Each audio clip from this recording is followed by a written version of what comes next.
अब scene shift होता है और हमें दिखता है कि एक बड़ी कार एमसी के घर के सामने खड़ी है, जिसके बाहर एक आदमी मास्क और सूट पहन किसी का वेट कर रहा है। तभी उस कार के अंदर से आवाज आती आती है, अबे तू वहां पे क्यों खड़ा है? यहां पर आके मेरी मदद कर। पर वो बाहर खड़ा इंसान बोलता है, मैं ऐसे फालतू कामों के लिए नहीं बना हूं। पर उतने में उस कार से एक बैग बाहर गिर जाती है और फिर वो वर्कर उस बैग को उठाकर फिर से रखता है और हमें दिखता है कि उस बैग में डेड बॉडी है। और तभी हमें उस कार में काम कर रहा दूसरा वर्कर दिखता है, जो और डेड बॉडी को कार में अच्छे से रख रहा है। और फिर वो अपना काम कर पूरा करके उस कार से बाहर उतरता है। यार, इस कार में कितना गर्म हो रहा है और ऊपर से ये सारी बॉडी। उस वर्कर का नाम बेक सोखो है। तभी दूसरा वर्कर बोलता है, अभी एक और काम बाकी है। इस वर्कर का नाम छोई ली है। तभी बेक बोलता है, अबे तुझे सच में लगता है अभी मैं कुछ काम करूंगा? क्या मैं तुझे तेरा नौकर दिखता हूं? ये सुनते ही ली बोलता है, अबे तू मेरा नौकर ही है। क्या तू भूल गया आज सुबह तू रॉक पेपर सीजर्स में मुझसे हार गया था? और वैसे भी क्या तू उस मारू से डर गया जो तू उसे लेने नहीं जाना चाहता? ली की बातें सुनकर बेक को बहुत गुस्सा आता है और वो अपना वेपन निकाल के ली पर अटैक करता है। पर ली भी उसके वेपन से बेक का अटैक ब्लॉक कर लेता है। अबे चूतिया, तुझे क्या लगता है तू क्या कर रहा है? और फिर वो दोनों एक दूसरे को बहुत टाइम तक ऐसे ही गुस्से देखते हैं। पर फिर ली शांत हो जाता है। ठीक है, मैं ही चला जाता हूं। और वो फिर एमसी को लेने उसके घर में घुस जाता है। पर तभी सीन कुछ टाइम बाद पर फोकस होता है, जहां पर अब रात हो गई है और बेक कार में सो रहा है। पर उतने में उसकी नींद खुलती है और उसे दिखता है कि उसके कार के ऊपर एक बिल्ली बैठी है। अरे तुम ऊपर क्या कर रही हो? और फिर बेक उस बिल्ली के साथ खेलने पर उतने में उसे ली की याद आती है। अरे मेरे साथ तो वो चूतिया भी था, वो अभी तक वहां पर क्या कर रहा है? और फिर बेक ली को ढूंढने के लिए एमसी के घर में चला जाता है, जहां पर उसे एमसी के घर का दरवाजा ओपन दिखता है, जिसे देखकर वो सोचता है, अरे यार, ये ली हर बार कोई ना कोई मुसीबत खड़ी करता रहता है, इसे तो एक काम भी अच्छे से करने नहीं आता। पर जैसे ही बेक उस दरवाजे को पूरे तरीके से खोलकर अंदर जाता है, वो उस घर की हालत देखकर शॉक हो जाता है। अरे यार, इस मारू ने ली के साथ क्या किया? अगर उस ली को कुछ हो गया तो बॉस मुझे छोड़ेंगे नहीं। पर उतने में बेक को ली की बॉडी दिखती है। पर ली को मरा पड़ा देखकर बेक हंसने लगता है। अबे मारू, ऐसा कौन करता है? हमें यहां पर तुझे लेने आए थे, पर यहां तो तू हमें ही मार रहा है। और फिर बेक अपना वेपन निकाल लेता है। मारू मेरे जूनियर, आज मैं तुझे छोड़ूंगा नहीं। तभी वहां पर पीछे से मारू आता है, जिसके हाथ में एक नाइफ है। सीनियर, क्या आप भी वर्ल्ड लाइफ स्टॉक के साथ हो? उतने में मारू को देखकर बेक बोलता है, अरे यार, तुम जेन जेड वाले इतने गुस्से वाले क्यों होते हो? क्या आपने सीनियर से कोई इस तरीके से बात करता है? पर बेक आगे कुछ बोले इससे पहले ही एमसी उस पर अटैक करता है। पर बेक को इससे कुछ फर्क नहीं पड़ता और वो भी मारू पर अटैक करता है। तुझे क्या लगता है तू मुझे भी इस चूतिया ली के जैसे मार सकता है? बेक के अटैक से एमसी की नाइफ टूट जाती है, जिससे एमसी भी शॉक हो जाता है। पर बेक वही नहीं रुकता और फिर से मारू पर अटैक करता है। पर तभी सीन शिफ्ट होता है और हमें कुछ लोग दिखते हैं जो पार्टी के लिए तैयारी कर रहे हैं। तभी उनमें से एक वर्कर बोलता है, एक जूनियर को लेने के लिए चीफ बेक को भेजना क्या सच में सही होगा? तभी दूसरा वर्कर बोलता है, ये तुम क्या बोल रहे हो? बॉस होंग ने कहा ना वो जूनियर टॉप रैंकर है और इसीलिए चीफ ली के साथ चीफ बेक को भेजा है उसे लाने लेके। और तभी हमें बॉस दिखता है, जो उन तीनों लोगों पर बैठकर सेलिब्रेशन के लिए सजावट कर रहा है। उतने में उन तीनों में से एक चिल्लाता है, तुम दोनों को चीफ बेक सर के बारे में पता ही क्या है? तुम दोनों ने तो कभी उन्हें फाइट करते देखा भी नहीं होगा। बेक सर एक लीजेंड है। उन्होंने अकेले ही पूरे एरिया के गैंगस्टर्स और स्कूल बुली को हरा दिया था और आज भी उन्हें उस एरिया में किंग माना जाता है। वैसे बेक सर पहले ही बहुत ताकतवर थे, पर जब बॉस ने उन्हें वो हथौड़ा दिया तो वो और ताकतवर हो गए। तुम समझ रहे हो सर, बेक इतने ताकतवर है कि वो जूनियर उनका कुछ नहीं बिगाड़ सकता। और तभी प्रेजेंट में बेक एमसी पर वो हथौड़ा फेंकता है। अबे क्या सच में तूने इस चूतिया ली को अकेले ही मारा है? क्योंकि तुझे देखकर ऐसा लगता नहीं कि तू उसे मार सकता है। और फिर बेक एमसी पर और एक अटैक करता है, पर इस बार एमसी उसका अटैक डोज कर लेता है। पर बेक वही नहीं रुकता और एमसी पर अटैक करने लगता है। पर एमसी भी आपने टूटे नाइफ से बेक पर हमला ही करता है, पर एमसी के अटैक से बेक को कुछ भी फर्क नहीं पड़ता और वो एमसी पर अटैक करते ही जाता है। तभी मारू सोचता है, अबे ये सांड, ये कुछ नहीं रहा है क्या? पर तभी बेक बोलता है, ओए मारू, तू क्या सोच रहा है? क्या सोचते ही रहने वाला है? और इतना बोलकर वो फिर से एमसी पर अटैक करने लगता है। पर जितने बार बेक एमसी पर अटैक करता है, उतने बार एमसी उसका अटैक डोज करके नाइफ से बेक पर अटैक करता है। और ऐसे ही बहुत टाइम ये सब रिपीट होता है, जहां पर एमसी बेक के सारे अटैक डोज कर लेता है। तभी एमसी को एक ओपनिंग दिखती है और वो बेक अटैक करता है, पर बेक उसकी नाइफ अपने दांतों से पकड़ लेता है। मारो, किसी पर पीछे से हमला करना अच्छी बात नहीं होती है। क्या तुम्हारे मदर ने ये सब तुम्हें सिखाया नहीं है? पर उसकी बात सुनकर एमसी फिर से उस पर अटैक करता है, पर बेक मारू का अटैक डोज कर लेता है। मारू, इस सब से कुछ नहीं होने वाला है। इस तुम्हारे अटैक से ज्यादा दर्द तो मच्छर के काटने से होता है, और मैं तुम्हें दिखाता हूं असली अटैक कैसा होता है। और इतना बोलते ही बेक एमसी पर बहुत सारे अटैक करने लगता है, पर एमसी जैसे तैसे उसके अटैक डोज करता है।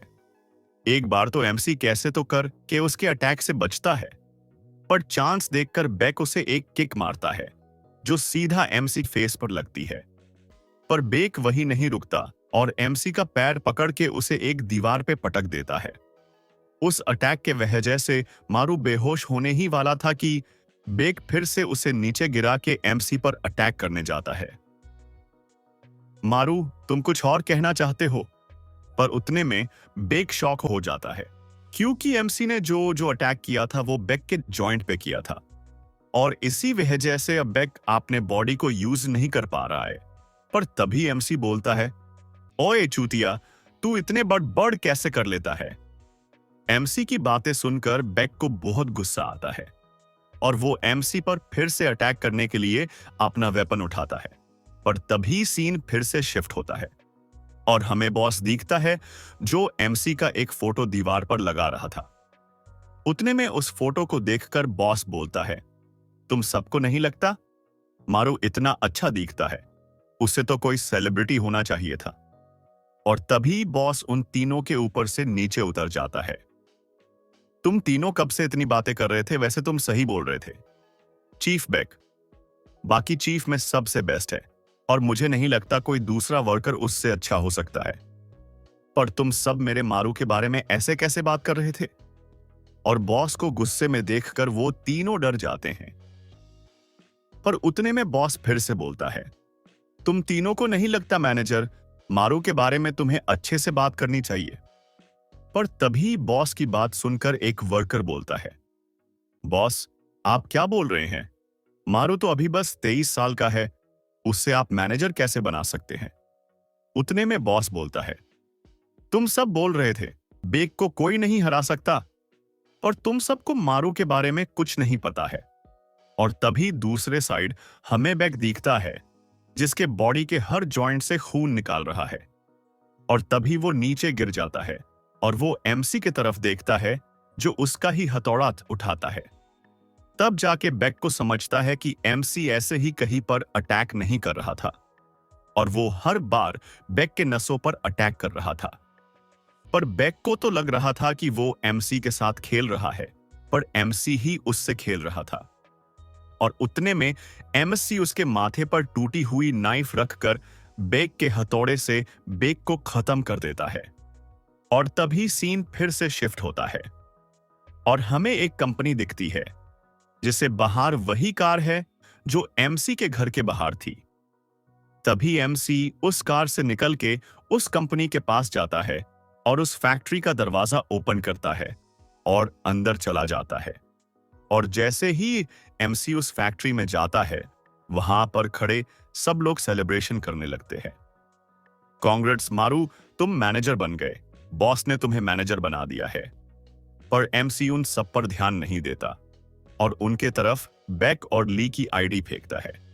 पहले तो उन्हें समझता नहीं कि मारू ने उनके तरफ क्या फेंका है, पर जैसे ही वो देखते हैं कि एमसी ने जो फेंका है वो आईडी है बेक एंड ली की, और उन पर खून भी लगा हुआ है, और वो सब समझ जाते हैं कि एमसी ने उन दोनों को मार दिया है।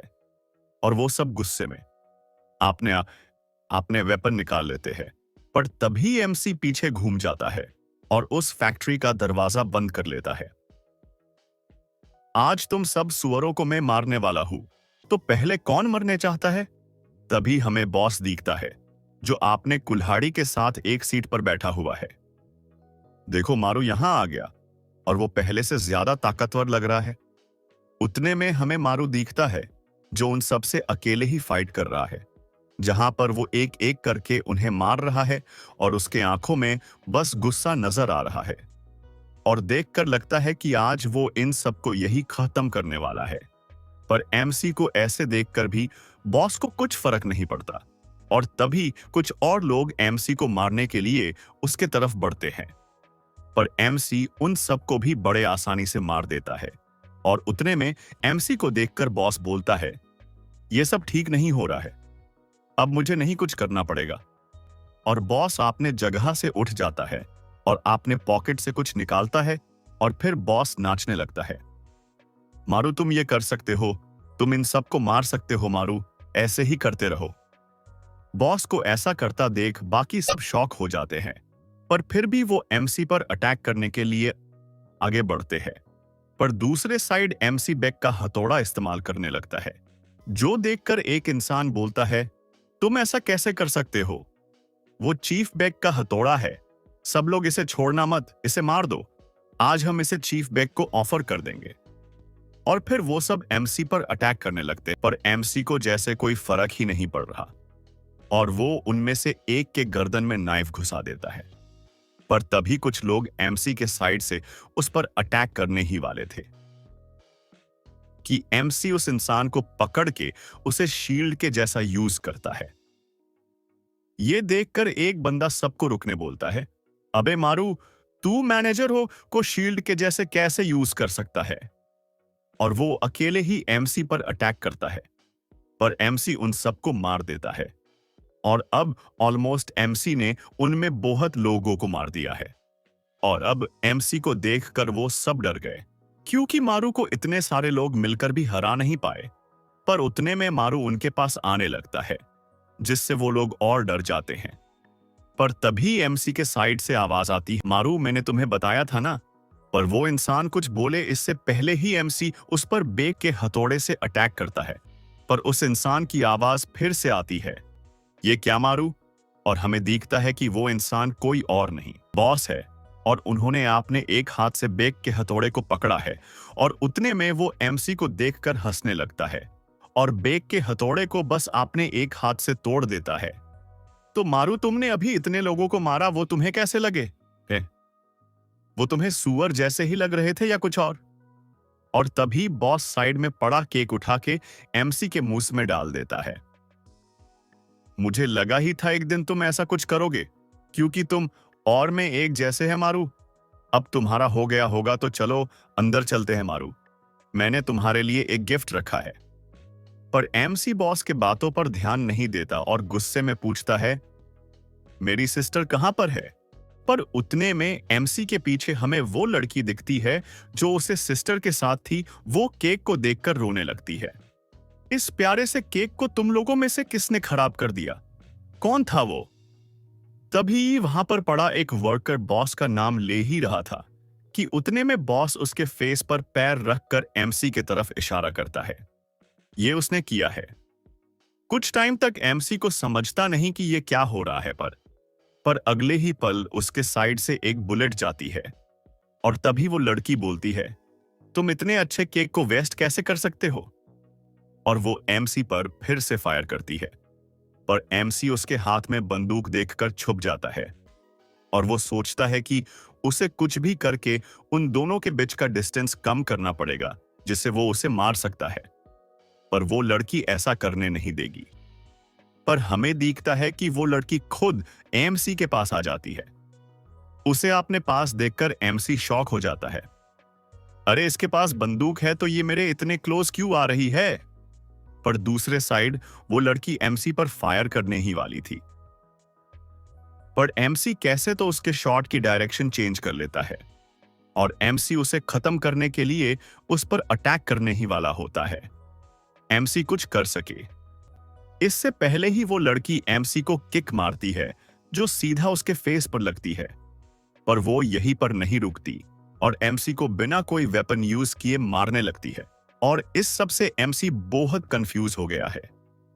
अरे, इस लड़की की प्रॉब्लम क्या है? कुछ टाइम पहले तो ये बंदूक यूज कर रही थी और अभी मुझसे फाइट कर रही है। पर दूसरे साइड वो लड़की एमसी को मारे ही जा रही है, ये उस केक के लिए जिसे तुमने खराब कर दिया। उतने में हमें बॉस दिखता है। मारू, ध्यान रखना, वो लड़की बहुत ही डेंजरस है। तभी दूसरे साइड हमें दिखता है कि उस लड़की ने एमसी को लॉक कर लिया है और अब उसकी बंदूक एमसी के ठीक फेस के सामने है। पर उतने में सीन फिर से शिफ्ट होता है और हमें एक होटल में बहुत सारे लोग मरे पड़े दिखते हैं। पर वही उन सबको मार के वो लड़की बड़े आराम से खाना खा रही है। तभी वहां पर बॉस आ जाता है। मुझसे पहले किसने सबको मार दिया? पर उस लड़की वो वहां पर देखकर बॉस शॉक हो जाता है। क्या इस लड़की ने इन सबको मारा है? पर वो लड़की बॉस पर ध्यान नहीं देती और आपने खाना खाती रहती है। पर बॉस को वो अच्छी लगती है और इसीलिए बॉस उसे ड्रिंक ऑफर करता है और वो लड़की भी ड्रिंक देखते ही उसे ओपन करके पीने लगती है। और तभी बॉस उसके पास बैठकर बोलता है, अरे, तुम इतना ज्यादा खा रही हो, ऐसे तो तुम YouTube पे खाने वाली वीडियो बना सकती हो। पर उस लड़की को बॉस की बातें समझती नहीं। उतने में बॉस उसे अपने फोन पर एक वीडियो दिखता है जिसमें एक यूट्यूबर बहुत सारा खाना खा रहा है। देखा तुमने, अगर तुम ऐसे वीडियो बनाओ तो तुम फेमस हो सकती हो और इससे बहुत सारे पैसे कमा सकती हो। और ये सब सुनकर वो लड़की खुश हो जाती है। क्या सच में मुझे खाना खाने के लिए पैसे मिल सकते हैं? पर तभी बॉस उसे ऑफर देता है कि अगर वो उसे ज्वाइन करती है तो वो जितना चाहे उतना रोज खा सकती है। और ये सुनते ही वो बिना कुछ सोचे बॉस के टीम को ज्वाइन कर लेती है और वो वहां से जाने लगती है। पर वो वादा करती है कि वो फिर से उसके पास आएगी और बॉस भी उसे जब वो आएगी तब उसके लिए आइसक्रीम लाने बोलता है। और तभी सीन शिफ्ट होता है और हमें कुछ दिन बाद का सीन दिखता है जहां पर बॉस के न्यूज देख रहा होता है जिसमें एक ब्लास्ट के बारे में लिखा हुआ है। और उतने बॉस आपने सामने खड़ी लड़की से पूछता है, क्या ये सब तुमने किया है? वो सब छोड़ो, तुम जो आइसक्रीम खा रही हो उनमें से एक मेरे लिए थी ना? पर वो लड़की ये सुनते ही दोनों आइसक्रीम खा जाती है। उस लड़की का नाम किम यांग है और अभी प्रेजेंट में यांग ने एमसी को अपने लॉक में पकड़ रखा है और उसके ऊपर बंदूक तान रखी है। पर यांग फायर करे इससे पहले ही एमसी अपने नाइफ से उसके बंदूक को मोड़ देता है और फिर यांग पर अटैक करता है।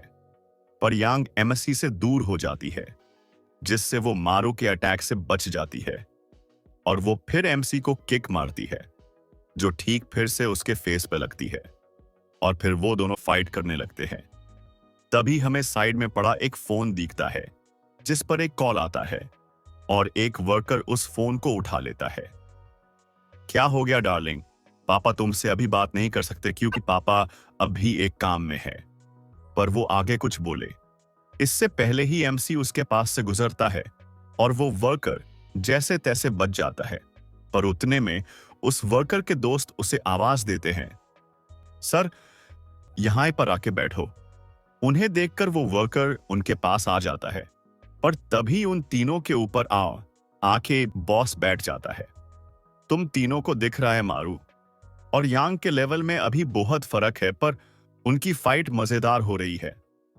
उतने में एक वर्कर बॉस से पूछता है, सर आपको क्या लगता है उन दोनों में से कौन जीत सकता है? फाइट देखकर तो मुझे लगता है सिस्टर किम यांग ही जीतने वाली है ना? उस वर्कर की बात सुनकर बॉस हंसने लगता है। तुम सही बोल रहे हो। यांग की फाइटिंग स्किल बहुत अच्छी है और मैंने उसके जैसे लड़की को आज तक नहीं देखा है। बॉस की बातें सुनते ही वो वर्कर अपने आप में बोलने लगते हैं, तुमने देखा सिस्टर यांग ही जीतेगी। अरे मुझे स्टार्ट से पता था कि वही जीतने वाली है। पर उतने बॉस फिर से बोलता है, तुम सबको पता है किम यांग एक परफेक्ट ह्यूमन है, पर वो यहां तक ट्रेनिंग से पहुंची है। पर मारू, वो तो स्टार्ट से ही एक मॉन्स्टर है। जब शुरुआत में वो मेरे पास आया था तब मुझे लगा था कि वो कोई पागल है और इसीलिए मैंने उसे कुछ हार्ड तकनीक सिखाने के बारे में सोचा। ऐसी तकनीक जो किसी को सीखनी हो तो कम से कम 1 साल लग जाए। पर मारू ने वो तकनीक एक बार में ही सीख ली और कुछ ही मंथ में वो उस तकनीक को परफेक्टली सीख गया। और इसी वजह से मैंने मारू को टेस्ट करने के लिए उसे और बहुत कुछ सिखाया। एक बार मैंने उस पर एक सांड छोड़ दिया था जिसे कोई भी चूतिया कट नहीं कर सकता था, पर मारू ने उस सांड को बस कुछ ही टाइम में मार दिया। और उस पल मुझे समझ गया कि मारू के परफेक्ट बुचर है। और अभी प्रेजेंट में मारू यांग के हाथ पर अटैक करके उसकी बंदूक दूर कर देता है। पर यांग अपने पॉकेट से एक नाइफ निकाल लेती है और फिर वो दोनों नाइफ से फाइट करने लगते हैं। जहां पर एमसी भी अब उसके लेवल पर फाइट कर रहा है और उसे ऐसा करता देख यांग शॉक हो जाती है। क्या अभी अभी इस लड़के ने मुझे कॉपी किया? और वो दोनों एक दूसरे पर लगातार अटैक करने लगते हैं। जहां पर फाइट देखकर कोई भी बता सकता है कि यांग के पास एक्सपीरियंस है, पर मारू धीरे धीरे करके उस एक्सपीरियंस को कवर कर रहा है। और अब ये फाइट वही जीतेगा जो पहले आपने स्किल को अच्छे से यूज कर सकता है। पर वही दूसरे साइड बॉस आपने जगह पर खड़ा हो जाता है और वो जंप मार के एमसी और यांग के फाइट के बीच में आ जाता है। उसे ऐसा करता देख यांग और एमसी दोनों शॉक हो जाते हैं। यहां तक कि वो तीनों वर्कर भी शॉक हो जाते हैं, पर बॉस उन सब पर ध्यान नहीं देता। मारू बहुत हुआ, चलो अब तुम मेरे साथ काम करो, मैं तुम्हें कुछ और इंटरेस्टिंग दिखाता हूं। पर उतने यांग पीछे से चिल्लाती है, बॉस आप ये क्या कर रहे हो? क्या आप इस चूतिया को हमारे टीम में लेने वाले हैं? पर वो कुछ आगे बोले इससे पहले ही बॉस एक कार्ड निकालता है। ले लो इस कार्ड, तुम एक 5 स्टार होटल में जितना चाहे उतना खाना खा सकती हो। और फिर बॉस वो कार्ड फेंक देता है और उस कार्ड को पकड़ने के चक्कर में यांग एमसी के बारे में भूल जाती है और उस फैक्ट्री से चली जाती है। और जैसे ही वो वहां से जाती है, बॉस एमसी की तरफ देखकर बोलता है, तो क्यों ना मारू, अब हम स्टार्ट करें।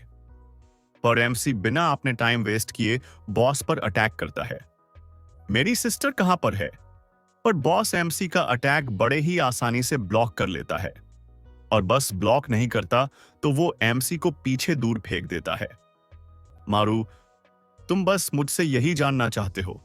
एमसी बॉस की पावर देखकर शॉक हो जाता है, पर उतने में बॉस अपने वेपन से एमसी पर अटैक करता है। मारू, अगर तुम मुझसे तुम्हारे सवालों के आंसर चाहते हो तो आपने पूरे ताकत के साथ मुझसे फाइट करो। एमसी बॉस का अटैक देखकर शॉक हो जाता है। उससे कुछ टाइम के लिए लगता है जैसे उस अटैक से वो वहीं मर जाएगा। पर तभी बॉस बोलता है, अगर तुम सीरियसली फाइट नहीं करोगे तो तुम सच में मर सकते हो मारू। पर उतने में सीन शिफ्ट होता है और एमसी दिखता है जब वो 21 साल का था और ऐसे ही एक दिन उसके फादर की डेथ हो गई और वो फैमिली का हेड बन गया। और उस दिन के बाद उसे पैसे कमाने की बहुत जरूरत थी और तब उसके पास बस एक ही चॉइस थी और वो थी एक बुचर बनने की। पर एमसी को इस जॉब से कोई प्रॉब्लम नहीं थी क्योंकि बॉस होंग एमसी को अपने बेटे जैसा ही ट्रीट करते थे। एटलीस्ट उसे ऐसा लगा था। पर बॉस ने जो उसके मदर के साथ किया वो कोई इंसान अपने बेटे के साथ नहीं कर सकता। तभी सीन प्रेजेंट पे शिफ्ट होता है जहां पर एमसी जोर से चिल्लाता है, ऐसा आप मेरे साथ कैसे कर सकते हैं? और एमसी बॉस पर अटैक करता है, पर बॉस उसका अटैक बड़े आसानी से ब्लॉक कर लेता है। मारू, तुम भूल गए, मैंने तुमसे कहा था कि इससे फर्क नहीं पड़ता तुम एक सुअर को मार रहे हो या इंसान को। बस उन्हें मारते वक्त अपनी मूवमेंट शार्प रखना, नहीं तो तुम उन्हें मार नहीं सकते। उतने में एमसी बॉस पर अटैक करने ही वाला था, पर बॉस बस आपने एक उंगली के फ्लिक से मारू को फोरहेड पर मारता है। इससे एमसी थोड़ा पीछे तो हो जाता है, पर वो सोचने लगता है, मैं बॉस से ऐसे नहीं जीत सकता। पर क्या मैं बॉस को सीनियर के जैसे धीरे धीरे कट करके मार सकता हूं? या फिर ली जैसे उन्हें भी मैं एक अटैक में मार दूं? नहीं, ये सब वर्क नहीं करेगा। अगर मैं गलत मूव करता हूं तो बॉस मुझे एक ही अटैक में मार देंगे। एमसी ये सब सोच ही रहा था कि तभी बॉस एमसी के पास आ जाते हैं। मारू, तुम इतना क्यों सोच रहे हो? तुम्हें लगता है तुम्हारे पास इतना टाइम है सोचने के लिए? एमसी बॉस से जैसे तैसे दूर तो चला जाता है, पर अगले ही पल बॉस उसे अपने वेपन के दूसरे साइड से मारते हैं। मैंने तुम्हें कहा था ना, अगर तुम ध्यान नहीं देते हो तो मर भी सकते हो। पर तभी एमसी बॉस के वेपन का हैंडल पकड़ लेता है, पर बॉस बस आपने एक ही हाथ से वेपन के साथ एमसी को ऊपर उठा लेता है। मारू, क्या तुम सच में मुझसे फाइट करना चाहते हो? तुम भूल गए? अभी तक मैंने जो तुम्हें सिखाया है वही तुम कर रहे हो, और ऐसे तुम मुझे हरा नहीं सकते। पर फिर भी एमसी बॉस क्या बोल रहा है उस पर ध्यान नहीं देता और उन पर अटैक करता है। पर बॉस को इससे कुछ भी फर्क नहीं पड़ता, और वो तो कब से बस एमसी के साथ खेल रहा है। उतने में साइड में बैठे तीनों वर्कर बोलते हैं, तुमने दिखा मारू बॉस को हरा नहीं सकता, और वैसे भी बॉस सबसे ताकतवर इंसान है। उतने में उनमें से एक बोलता है, तुम दोनों समझ नहीं रहे हो, वो सच में एक मॉन्स्टर है।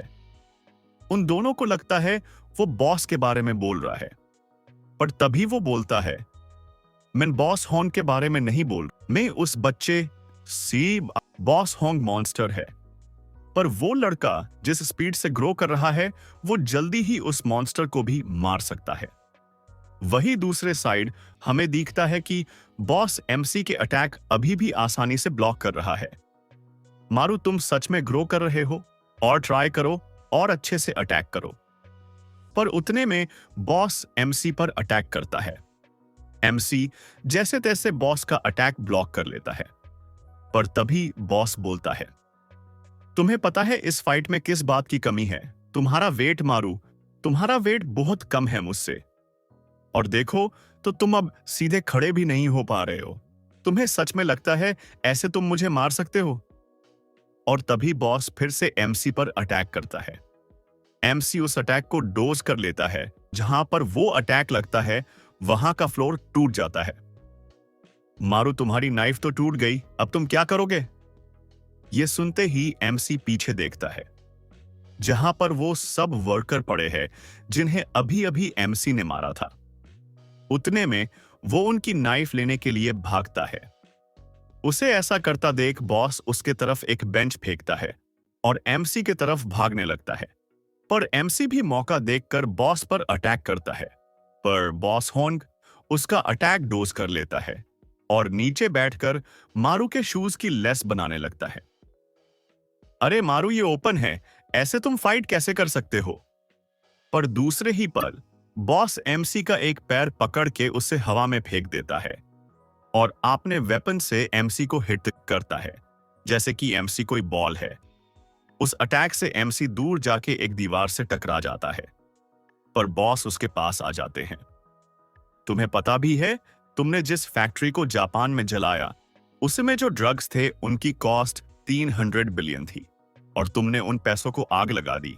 तुम्हारे वजह से मुझे सब चूतिया याकुजा को हैंडल करना पड़ा, पर इस सब के बदले में मुझे क्या मिल रहा है? और तुमने जो किया उसके लिए तो अभी तक तुम्हें मार देना चाहिए था। पर देखो तो तुम्हें पनिश करने के लिए बस तुम्हारे मदर को ड्रग्स की लत लगा दी, और कुछ नहीं। पर मैंने तुम्हें इसलिए छोड़ दिया क्योंकि मुझे पता था तुम्हारे एबिलिटी से हम और प्रॉफिट कमा सकते हैं। तो क्यों ना मारू, तुम मेरे साथ काम करो। मैं तुम्हें प्रॉमिस करता हूं, अगर तुम मेरे साथ काम करते हो तो तुम कम से कम 300 बिलियन से भी ज्यादा कमा पाओगे। अभी तुम रेस्ट कर सकते हो, पर एक बार जब तुम ठीक हो जाओगे तुम और मैं साथ में काम करेंगे। तभी वहां पर पड़े पड़े एमसी बोलता है, क्यों बॉस होंग, आपने ऐसा क्यों किया? अगर आप सीधे सीधे मुझसे बोलते तो मैं आपको ज्वाइन कर लेता, पर आपने ऐसा क्यों किया? उतने में बॉस होंग बोलता है, सिंपल है मारू, ऐसे मुझे बहुत मजा आया। बॉस की बातें सुनकर 2 मिनट के लिए एमसी कुछ नहीं, पर फिर एमसी जोर जोर से हंसने लगता है। उसे देखकर बॉस फिर से बोलता है, देखा तुम्हें भी इस सब में मजा आया ना मारू? पर उतने में एमसी वहां से उठने लगता है। तुझे मैं मेरे फादर के जैसा समझता था, पर तूने तो बस मजे के लिए मेरे फैन मिली की ये हालत कर दी। पर सही है, तू इंसान थोड़ी है होंग, तू तो एक सुअर है, जैसे मैं आज काटने वाला हूं। पर मारू की बातें सुनकर बॉस को बहुत गुस्सा आता है। क्या मारू, तूने अभी अभी मुझे सुअर कहा? अगर तू मुझे मार सकता है तो आ, मुझे मार देखते हैं, कौन सुअर है?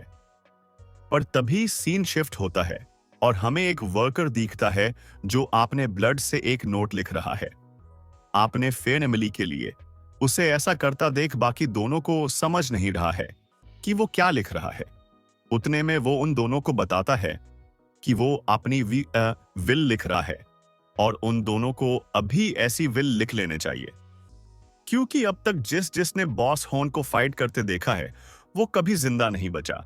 आज हम सब मरने वाले हैं। वही दूसरे साइड, बॉस एमसी पर सीरियसली अटैक करता है, पर एमसी उनका अटैक डोज कर लेता है। पर बॉस हॉर्न बिना रुके और अटैक करता है। मारू, तुम भूल गए मैंने तुम्हें क्या क्या सिखाया है? तुम ऐसे चूतिया जैसे फाइट क्यों कर रहे हो? पर उतने में एमसी बॉस का वेपन पकड़ लेता है और बॉस पर अटैक करता है। तो मारू, कब से तुम इस टीम का वेट कर रहे थे? बहुत बढ़िया। पर एमसी का अटैक बॉस तक पहुंचता नहीं, पर तभी एमसी अपने हाथ से नाइफ को आगे फेंकता है, जिससे वो बॉस के फेस को कट कर देता है। और ये अटैक देखकर साइड के खड़े तीनों वर्कर शॉक हो जाते हैं। क्या उसने बॉस होंग पर अटैक किया अभी अभी? वही एमसी अटैक देखकर बॉस होंग भी शॉक हो जाते हैं। पर उतने में एमसी फिर से बॉस की तरफ आता है उन पर अटैक करने के लिए, पर बॉस उसे के किक मार के दूर फेंक देते हैं। मारू, मैं कब से तुम्हारे साथ अच्छे से खेल रहा हूं और दूसरे टाइम तुम हो कि जो मुझे मारना चाहता है। मुझे लगा कब से तुम ऐसे ही बातें कर रहे हो, पर तुम तो सच में मुझे मारना चाहते हो। और अगर तुम ऐसा ही चाहते हो तो चलो सच में फाइट करते हैं, देखते हैं तुम क्या क्या कर सकते हो। तभी बॉस होंगे आपने पूरे ताकत के साथ एमसी पर अटैक करने ही वाला था कि एमसी एक हथौड़ा इस्तेमाल करके बॉस के वेपन पर अटैक करता है। उस अटैक से बॉस की कुल्हाड़ी टूट जाती है कि उस वेपन की ऐसी हालत देखकर बॉस शॉक हो जाता है। पर एमसी वही नहीं रुकता और उस हथौड़े से बॉस पर बहुत सारे अटैक करता है। वही उनकी फाइट देखकर एक वर्कर शॉक हो जाता है। क्या मारू, बैक की तकनीक यूज कर रहा है? तभी एमसी ली की तकनीक यूज करने लगता है, जिससे वो बॉस को नाइफ से मारने लगता है। पर उसके अगले ही पल एमसी किम की तकनीक यूज ही करता है। बॉस पर अटैक करने के लिए एमसी को ऐसा करता देख वो वर्कर शॉक हो जाता है। वो ऐसा कैसे कर रहा है? उसने तो बस एक ही बार वो अटैक देखे हैं हुए, क्या उसने उन्हें इतने जल्दी कॉपी कर लिया? ऐसे तो वो सच में बॉस होन को मार देगा। पर उसी वक्त बॉस होंग एमसी को पकड़ लेता है। तो मारू, सच में तुम मुझे एक सुअर ही समझते हो? अगर ऐसा है तो मैंने भी तुम्हें वैसे ही ट्रीट करूंगा। और फिर बॉस होंग एमसी को बहुत मारने लगता है और एमसी कुछ नहीं कर पाता। उतने में बॉस आपने टूटा हुआ वेपन उठा लेता है। मारू, अब तक मैं तुम्हें मारना नहीं चाहता था और इसीलिए मैं मेरी फुल पावर यूज नहीं कर रहा था। पर अगर तुम यही चाहते हो तो मैं कुछ नहीं कर सकता। मारू, मैं सच में तुम्हें मारना नहीं चाहता था। पर वही दूसरे साइड एमसी सोचने लगता है, क्या मैं मरने वाला हूं? क्या मैं ऐसे ही मर जाऊंगा? नहीं, मैं ऐसे ही नहीं मर सकता। पर अगर मैं बॉस होन को मारना चाहता हूं तो मुझे इस सब के बारे में सोचना बंद करना पड़ेगा। मुझे मेरे लाइफ का भी त्याग करना पड़ेगा। तभी मैं इस मॉन्स्टर होंग को मार सकता हूं। और तभी एमसी मरने के लिए और मारने के लिए रेडी होकर बॉस होंग पर अटैक करता है। और ये पार्ट यही खत्म होता है। मिलते हैं नेक्स्ट पार्ट में।